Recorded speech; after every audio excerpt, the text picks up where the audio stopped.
એ પણ જાણવું છે કે આટલી મોટી ઉંમરે આ પ્રકારની સમસ્યાઓનો જ્યારે સામનો કરવો પડતો હોય છે, આખરે કુંડળીમાં એવા કયા ગ્રહો હોય છે કે જેને કારણે આટલી ઉંમરે પણ કામ કરવાની ફરજ પડી શકે, જીવન માટે પડી શકે? શું અગમચેતીના રૂપે કોઈ ઉપાયો ન કરી શકે વ્યક્તિ? જો હું એવું માનું છું કે એક્ઝામ્પલ કુંડલી જોઈને હું કુંડલી જોઈને કોઈને પણ 3 સેકન્ડમાં એવું કહી શકું કે ભાઈ તમારો આ સમય ખરાબ છે અથવા આ સમય સારો છે. હવે નસીબની વાત એ છે કે કોકની કુંડલી જોઈ, કોઈ યંગ છોકરાની કુંડલી જોઈને મને એમ લાગે એના 60 વર્ષની ઉંમરમાં સમય ખરાબ છે, ઇટ મીન્સ ધેટ એ સારી વાત કહેવાય.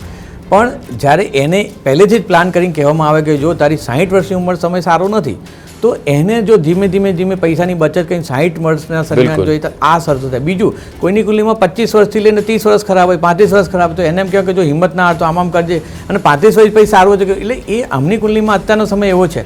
પણ લકીલી વાત એવી છે કે જસ્ટ આ 2-3 મહિનામાં પૂરો થાય છે. એટલે એમને જે પેઇન અને વેદના સહન કરવાની જે થઈ રહી છે, પણ હવે એનું રિઝલ્ટ મળશે.